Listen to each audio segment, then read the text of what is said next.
تو آج ہم انشاءاللہ علم النحو کا ہی پڑھیں گے۔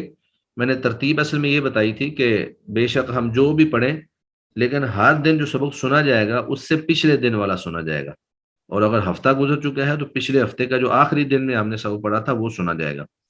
تو نحو کا جو آج ہم پڑھیں گے وہ انشاءاللہ ہم کل سنیں گے، ٹھیک ہے السلام جی؟ علیکم۔ وعلیکم السلام جی، بتائیے۔ اچھا سر، وہ ایک ریکویسٹ کرنا تھی کہ اس کے لیے بکس ہمیں نا بکس ریکمینڈ کر دیں، ہم بکس کا بڑا مسئلہ ہے، کوئی بک آپ بھی بتا دیں یا کوئی آپ کی لکھی ہوئی بک ہے تب بتا دیں، ادارے کی بک ہے تو وہ ہم بھی بکس تو میں پڑھیں نے گے۔ بتائی ہوئی ہیں، شروع سے ہی بتا سر دیتی ہم ہوئی ہیں۔ نے پی بھی ڈی ایف، جی سر جی یہ پی ڈی ایف ابھی میں کھولتا ہوں، یہ ہے قواعد النحو اور قواعد الصرف ابتدائی۔ یہ میں نے فرسٹ ٹائم ہی سب سے پہلے بتا دی تھی، میں نے کہا تھا بکس آپ لوگ خرید لیں، کیونکہ اس سر طرح ہم جو نے ہے نا اسی ہفتے جوائن کیا۔ سلائڈ سے کچھ بھی نہیں پڑھا جاتا ہے، جب تک بکس نہیں ہوں گی آپ صحیح طرح سے نہیں پڑھ پائیں گے۔ بکس ہونی چاہیے سب کے پاس۔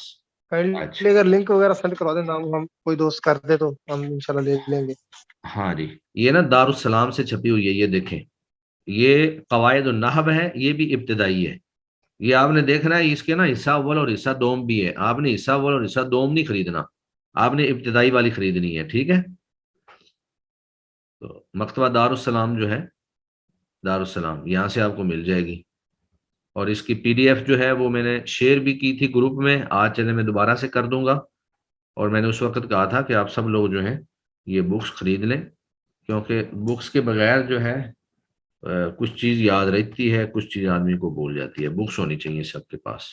آج ہم پڑھیں گے انشاءاللہ لیسن نمبر 6، سبق نمبر 6۔ جی، پیچھے ہم نے جملہ کی دو اقسام پڑھی تھی، ایک ذات کے اعتبار سے اور ایک معنی اور مفہوم کے اعتبار سے۔ ذات کے اعتبار سے جملہ کی دو قسمیں تھیں، جملہ اسمیہ اور جملہ فعلیہ۔ جملہ اسمیہ اس کو کہتے ہیں جس کا پہلا حصہ اسم ہو اور دوسرا خواہ اسم ہو یا فعل ہو، اور جملہ فعلیہ اس کو کہتے ہیں جس کا پہلا حصہ جو ہے وہ فعل ہو اور دوسرا حصہ جو ہے وہ اسم ہو۔ تو میں یہ بتا رہا تھا کہ ہم نے اسم کی جملے کی اقسام پڑھی تھی، جملہ اسمیہ اور جملہ فعلیہ، اور پھر اس کی مفہوم کے اعتبار سے دو قسمیں پڑھی تھیں، جملہ خبریہ اور جملہ انشائیہ۔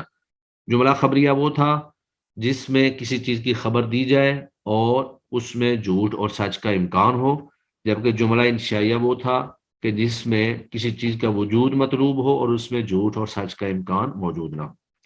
اب دیگر مختلف اعتبارات سے اسم کی اقسام ہیں، اسم کی متفرق اقسام۔ ایک قسم ہے معرفہ اور نکرہ۔ تو اردو زبان کے اندر بھی ہم معرفہ اور نکرہ جو ہے پڑھتے رہتے ہیں۔ معرفہ جو ہے وہ اسم جو کسی متعین شخص، متعین چیز یا متعین جگہ پر دلالت کرے، یعنی معرفہ وہ ہوتا ہے جو متعین شخص یا متعین چیز یا متعین جگہ پر دلالت کرتا ہے۔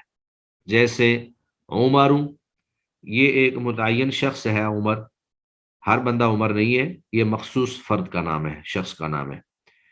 اسی طرح انا ضمیر ہے، میں، تو میں جب کہتا ہوں کہ میں، تو میں بھی متعین ہو گیا کہ اس سے مراد میں ہوں، کوئی دوسرا شخص مراد نہیں ہے۔ اسی طرح ہاذا، یہ، تو جب کوئی چیز سامنے موجود ہوتی ہے تو اس کی طرف اشارہ کر کے کہتے ہیں کہ یہ، تو جب اس کی طرف اشارہ ہو جاتا ہے تو وہ بھی گویا کہ متعین ہو جاتا ہے۔ اسی طرح الکتاب، مخصوص کتاب، اگر یہ ال آ جائے تو یہ ال جو ہوتا ہے یہ کسی چیز کو معرفہ بنا دیتا ہے، نکرہ کو معرفہ بنا دیتا ہے۔ اگر کتابن ہم کہیں کتابن تو وہ کوئی بھی کتاب ہو سکتی ہے، لیکن جب الکتاب کہیں تو پھر خاص کتاب ہوگی، جیسے قرآن مجید کو ہم کہتے ہیں الکتاب، ذالک الکتاب لا ریب فیہ۔ اس طرح مکہ، تو یہ ایک مخصوص جگہ ہے مکہ، تو مکہ جو ہے وہ ہر شہر کو ہم مکہ نہیں کہہ سکتے ہیں۔ تو گویا کہ معرفہ وہ اسم ہوا جو مخصوص یا معین شخص یا معین چیز یا معین جگہ پر دلالت کرے۔ پھر اس کی 7 اقسام ہیں، معرفہ کی 7 اقسام ہیں۔ ان میں سے ایک ہے علم۔ علم نام کو کہتے ہیں، مخصوص نام، کسی جگہ کا نام ہو یا کسی فرد کا نام ہو یا کسی چیز کا نام ہو تو نام کو کہتے ہیں علم۔ جیسے طلحہ، طلحہ ایک بندے کا نام ہے، حامدن، حامد بھی ایک مخصوص فرد کا نام ہے، فاطمۃ، یہ ایک مخصوص عورت کا نام ہے، اور لاہور، لاہور یہ ایک مخصوص شہر کا نام ہے۔ تو معرفہ کی پہلی قسم ہوئی علم، علم کا مطلب ہے نام۔ دوسری قسم ہے ضمیر، تو ضمیریں جتنی ہیں وہ ساری کی ساری معرفہ ہیں، جیسے انا، میں، انتا، تو، ہوا، وہ، جتنی ضمیریں ہیں ساری کی ساری جو ہے وہ معرفہ ہے۔ ضمیروں میں سے کوئی بھی نقرہ نہیں ہے، کیونکہ ضمیر میں بھی متعین شخص کی طرف اشارہ ہوتا ہے، بے شک وہ غائب کی ضمیریں ہوں، بے شک وہ مخاطب کی ضمیریں ہوں، یا وہ متکلم کی ضمیریں ہوں، تو ساری ضمیریں کیا ہیں؟ معرفہ ہیں۔ اس کے بعد تیسری قسم ہے اس کے اسم اشارہ۔ اب یہ اسماء اشارہ آگے انشاءاللہ آ رہے ہیں کہ اسماء اشارہ کون کون سے ہیں۔ تو اسم اشارہ سے مراد وہ اسماء ہیں جن کے ساتھ کسی کی طرف اشارہ کیا جائے، وہ قریب کی طرف اشارہ ہو یا بعید کی طرف اشارہ ہو۔ تو یہ ہم انشاءاللہ آگے پڑھیں گے کہ اسماء اشارہ کون کون سے ہیں۔ تو اسماء اشارہ جو ہیں وہ سارے کے سارے معرفہ ہیں، جیسے ہاذا، یہ، ذا کا، وہ، اور ذالکا، وہ۔ تو یہ ہاذا یہ کافی سارے ہیں، کو 10 کے قریب ہیں، ہاذا، ہاذانی، ہاذیہی، ہاتانی، ہاؤلائی، ذالکا، ذانکا، تلکا، تانکا، اولائکا۔ تو یہ انشاءاللہ تفصیلاً تو ہم آگے پڑھیں گے، تو یہاں پر صرف آپ اتنا سمجھ لیں کہ اس میں اشارہ سے مراد وہ اسماء ہیں جن کے ساتھ کسی کی طرف اشارہ کیا جاتا ہے، جیسے ہاذا ہے، ذاکا ہے، ذالکا ہے۔ اس کے بعد ہے اسم موصول، یہ بھی متعین ہے، مخصوص ہیں اسم موصول، ان کی بھی بحث آگے آئے گی۔ تو اسم موصول، موصول کا معنی ہوتا ہے ملایا گیا، وصل سے ہے، وصال سے، موصول ملایا گیا، یعنی یہ وہ اسماء ہیں جو بعد والے جملے کو پہلے والے جملے کے ساتھ ملا دیتے ہیں، بعد والے جملے کو پہلے والے جملے کے ساتھ ملا دیتے ہیں، اور یہ بھی متعین ہے، الذی، اللذانی، اللذینی، اللذین، اللتی، اللتانی، اللتینی، اللاتی، اللواتی، وامن، این، ایتن، یعنی یہ بھی گنتی کے چند ایک اسماء ہیں، ان کی تفصیلی بحث تو انشاءاللہ آگے آئے گی۔ یہاں آپ نے صرف اتنا یاد کرنا ہے کہ اسم موصول جو ہے وہ بھی معرفہ کی ایک قسم ہے۔ معرفہ کی پانچویں قسم ہے معرف باللام، یعنی وہ اسم جس کو معرف کا معنی ہے معرفہ بنایا گیا ہو باللام، لام کے ساتھ، معرف معرفہ بنایا گیا ہو باللام، لام کے ساتھ، یعنی اسم تو نکرہ تھا لیکن اس پر لام ال جو ہے وہ داخل کر دیا تو وہ معرفہ بن گیا، جیسے قلم، قلم نکرہ ہے، کسی بھی قلم کو نکرہ آپ قلم کہہ سکتے ہیں، لیکن جب اس کے اوپر الف لام داخل کر دیا تو وہ بن گیا القلم، یہ اب مخصوص قلم ہوگا، ہر قلم کو القلم نہیں کہیں گے۔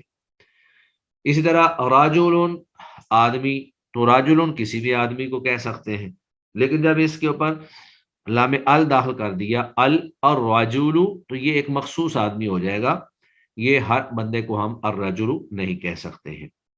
تو یہ 5 قسمیں ہیں جو معرفہ ہیں، ان میں سے ایک علم ہے، ضمیر ہے، اس میں اشارہ ہے، اس میں موصول ہے، اور معرف باللام ہے، یعنی نقرہ کے اوپر ال داخل کر کے اس کو معرفہ بنا دیا۔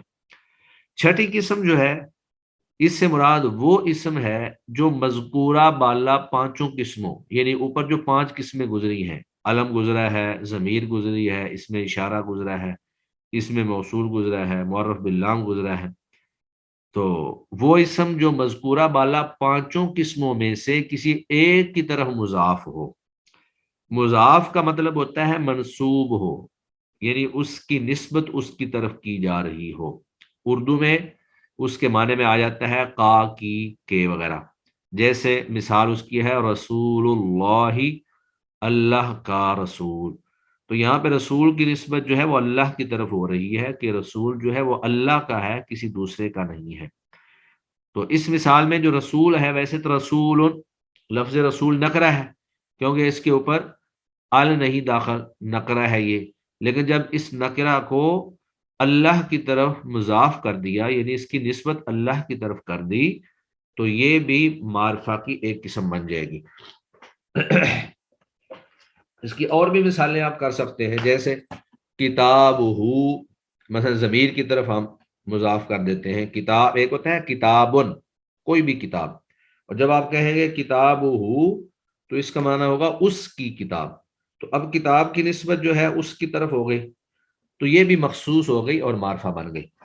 یا اسی طرح اگر اس میں اشارہ کی طرف آپ کسی چیز کو مضاف کرنا چاہیں تو آپ کہہ سکتے ہیں رجل الذی، وہ آدمی جو کہ، یعنی رجل ھذا، یا آپ کہہ دیں کتاب ھذا، اس بندے کی کتاب، کتاب ھذا، اس کی کتاب۔ تو کتاب تو نکرہ تھا، لیکن جب ھذا کی طرف یعنی اس میں اشارہ کی طرف اس کی اضافت کی تو وہ معرفہ بن گیا۔ تو گویا کہ چھٹی قسم وہ ہے جو نکرہ ہوتا ہے، لیکن اوپر والی یہ جو 5 اقسام میں ہے، ان میں سے کسی ایک کی طرف جب اس کی نسبت کی جاتی ہے اس کو مضاف کہتے ہیں اضافت۔ تو نسبت یعنی اضافت کر دی جاتی ہے تو وہ بھی نکرہ ہو جاتا ہے نسبت کی وجہ سے۔ اس کے بعد 7ویں قسم ہے منادہ مقصود۔ منادہ سے مراد وہ اسم ہے جس کو پکارا گیا ہو، اور مقصود سے مراد یعنی اس کی تعیین مقصود ہو، جو سامنے آپ کے موجود ہے، آپ اس کو بلائیں۔ تو ایک ہوتا ہے حرف ندا، حرف ندا سے مراد وہ حرف ہے جس کے ذریعے پکارا جاتا ہے، اور ایک ہوتا ہے منادی، پکارنے والا، منادی جو ہے اس کو کہتے ہیں پکارنے والا، اور تیسرا ہوتا ہے منادا، یعنی پکارا گیا شخص۔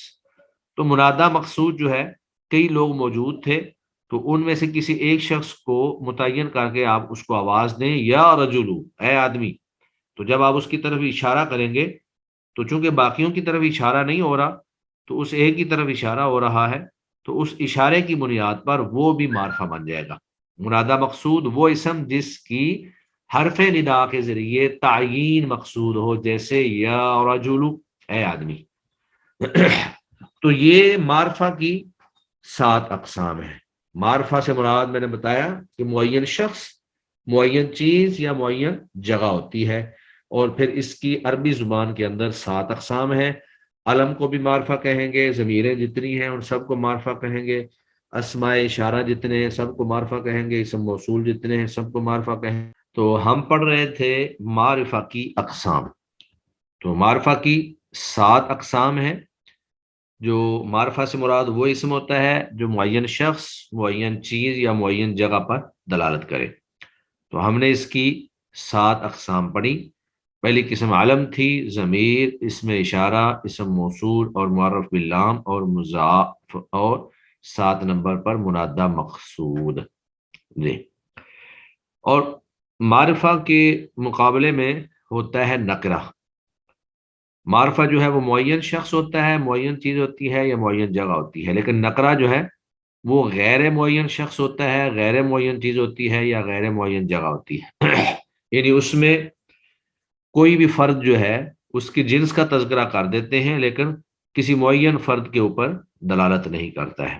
نکرہ وہ اسم جو کسی غیر معین شخص، غیر معین چیز یا غیر معین جگہ پر دلالت کرے، جیسے راجولن، کوئی آدمی۔ اب راجولن سے کوئی مخصوص آدمی مراد نہیں ہے، بلکہ ہر آدمی کو راجولن کہہ سکتے ہیں۔ اسی طرح امرأتن، کوئی عورت، یہ بھی نکرہ ہے، ہر عورت کو نکرہ عورت امرأتن کہہ سکتے ہیں، کوئی معین عورت جو ہے وہ اس سے مراد نہیں ہے۔ اسی طرح کتابن، کوئی کتاب۔ تو اردو میں جب اس کا ترجمہ کیا جاتا ہے نکرہ کا تو اس میں کوئی کا لفظ جو ہے وہ آتا ہے۔ اسی طرح محفظتن، کوئی بستہ۔ بالادن یا مدینتن، دونوں کا ایک ہی ترجمہ ہے، کوئی شہر۔ تو آگے انہوں نے ایک چیز بیان فرمائی ہے کہ اردو میں نکرہ کے ترجمے میں کوئی یا ایک، کوئی ایک کا ترجمہ، کتاب ان کا ترجمہ آپ کوئی کتاب بھی کر سکتے ہیں، ایک کتاب بھی کر سکتے ہیں، یا آپ کوئی ایک کتاب بھی کر سکتے ہیں۔ یا اس میں کچھ کا اضافہ کیا جاتا ہے، جیسے قلم کوئی قلم، کتاب ایک یا کوئی ایک کتاب، ماء کچھ پانی. تو ماء جو ہے یہ اس میں کچھ پانی کا ترجمہ کریں گے، کچھ کا ترجمہ بھی ہوتا ہے اس میں، لیکن اس میں تخصیص نہیں ہے کہ یہاں سے کون سا پانی مراد ہے، زمزم کا پانی مراد ہے یا کوئی اور خاص پانی مراد ہے، بلکہ ماء سے مراد کوئی پانی یا کچھ پانی، یہ سارے ترجمے اس کے کیے جا سکتے ہیں. لیکن ہر جگہ اس اضافے کی ضرورت نہیں، یعنی کچھ پانی یہ ہر جگہ اضافے کی ضرورت نہیں، کوئی کا لفظ جو ہے وہی اس کے اوپر دلالت کر دیتا ہے. دوسری تقسیم ہے اسم کی مذکر اور مؤنث کے اعتبار سے. ایک تو ہے ہمارے ہاں اردو میں مذکر مؤنث، مذکر جو ہے وہ نار کو کہتے ہیں اور مؤنث جو ہے وہ مادہ کو کہا جاتا ہے. لیکن یہاں جو مذکر مؤنث کی تقسیم ہے یہ لفظ کے اعتبار سے. بسا اوقات ایک آدمی کا نام جو ہے وہ مؤنث کہلاتا ہے، یعنی نام تو مذکر کا ہے، آدمی کا ہے، لیکن لفظ کے اعتبار سے اس کو مؤنث قرار دیا جائے گا. تو یہاں مذکر مؤنث جو ہے وہ لفظوں کے اعتبار سے. جی، مذکر جو ہے، مذکر وہ اسم ہے جس میں تانیث یعنی مؤنث کی لفظی یا تقدیری علامت نہ پائی جائے.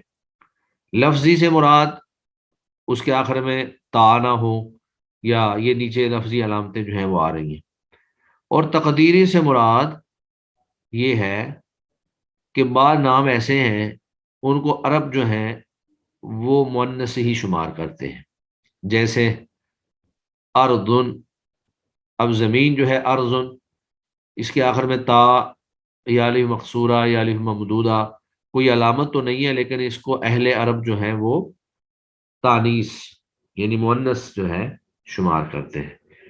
گویا کہ مذکر وہ ہوا جس میں تانیث یعنی مؤنث کی لفظی علامت، لفظی علامت سے مراد یہ ہے کہ اس کے آخر میں گول تا لگ جائے یا الف مقصورہ لگ جائے یا الف ممدودہ لگ جائے، جس طرح ہم نیچے پڑھیں گے، یا تقدیری علامت یعنی اہل عرب اس کو مؤنث کہتے ہوں.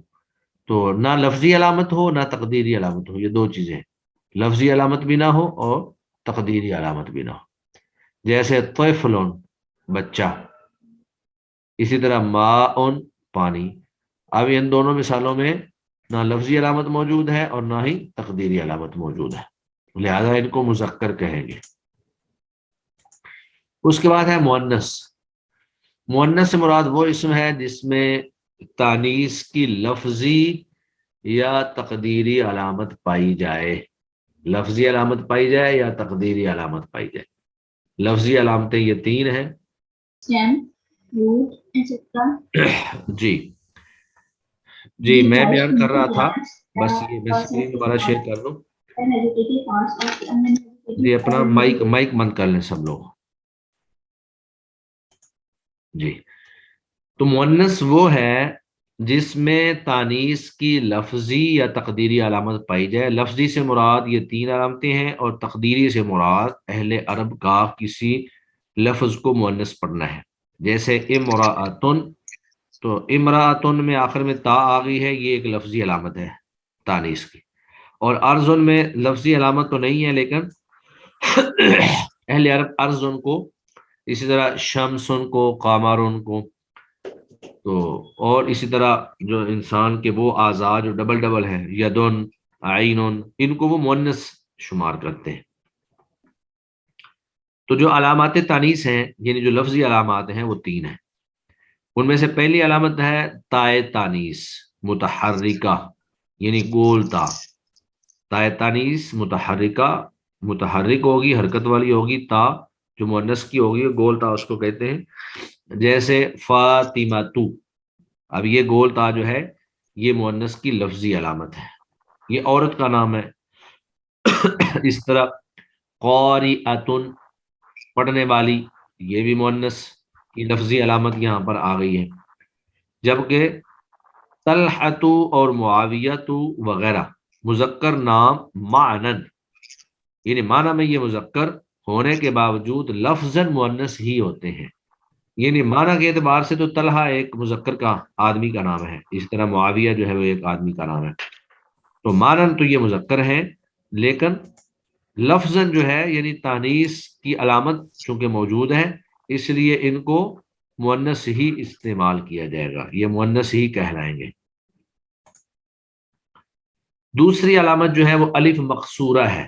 الف مقصورہ سے مراد کھڑا زبر آپ کہہ لیں، یعنی جو اسم کے آخر میں یا کے اوپر لکھا ہوتا ہے، جیسے صغرا، کبرا یا سلما، تو یہ الف جو ہے، الف کھڑا زبر یہ والا، اس کو کہتے ہیں الف مقصورہ، سلما میں یہاں پر موجود ہے، تو یہ الف مقصورہ ہے، یہ بھی تانیث کے لیے آتا ہے۔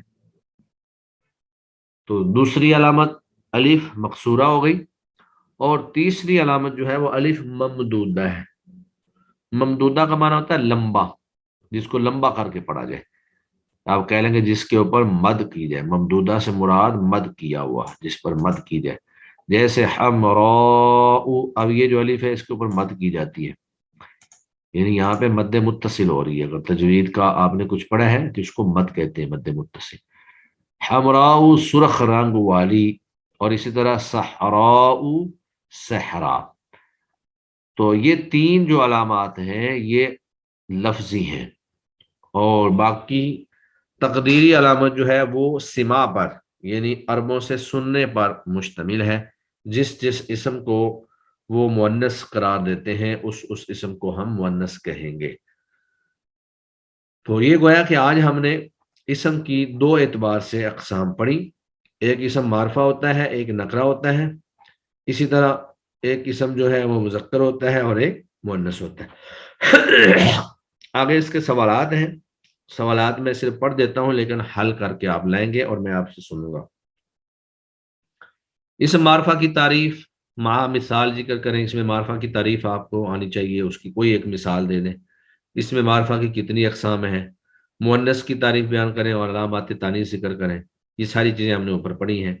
اسی طرح یہ جو سوالات ہیں قوسین میں دیے کہ مناسب لفظ سے خالی جگہ پر کریں، وہ جو اسم کسی معین شخص، چیز یا جگہ پر دلالت کرے اس سے معرفہ کہتے ہیں یا نکرہ کہتے ہیں، تو آپ نے ان دونوں میں سے کسی ایک پر ٹک لگانا ہے کہ اس کو کیا کہتے ہیں۔ نمبر 2، وہ اسم جس میں تانیث کی لفظی یا تقدیری علامت پائی جائے اسے مذکر کہتے ہیں یا مؤنث کہتے ہیں، یہ آپ نے اس کو پر کرنا ہے۔ تیسرا ہے تائے تانیث متحرکہ گول مذکر کی علامت ہے یا مؤنث کی علامت ہے۔ پھر آگے ہے درج ذیل کلمات میں سے معرفہ نکرہ کی شناخت کریں اور اس کے مناسب کالم میں اسے درج کریں۔ یہ مطلب انہوں نے ایک کالم بنایا ہوا ہے، تو یہ جتنے نام ہیں ان میں سے جو معرفہ ہیں ان کو معرفہ کے کالم میں، اور جو نکرہ ہیں ان کو نکرہ کے کالم میں آپ نے لکھنا ہے۔ محمد، کتاب، البیت، اخوک، ھذا، قلم زید، فرس۔ میں ان کے معنی بتا دیتا ہوں، تو باقی آپ نے اس کے بارے میں خود سر جی السلام علیکم سر۔ جی جی ایک منٹ مجھے ذرا مکمل کر لینے دیں، پھر ہم انشاءاللہ کویشچن لیتے ہیں۔ محمد تو نام ہی ہے، کتاب کوئی کتاب، البیت گھر، اخو کا تیرا بھائی، ھذا یہ، قلم زید زید کا قلم، فرس گھوڑا، انت تو، یا رجل اے آدمی، اللتی وہ جو، عصفور چڑیا۔ تو یہ معرفہ نکرہ ہے، اور نیچے انہوں نے مذکر مؤنث کا جو ہے ایک کالم بنایا ہے کہ یہ جو الفاظ ہیں آپ نے بتانا ہے کہ ان میں سے کون کون سے مذکر ہیں اور کون کون سے مؤنث ہیں۔ قلم قلم، قراست پیمانہ، جدار دیوار، بقرۃ گائے، سوق بازار، عائشہ حمزہ مسجد یہ نام ہے، کبرا بڑی، خضراء سبز رنگ۔ تو آج کا ہمارا سبق جو ہے یہیں پہ کمپلیٹ ہوتا ہے۔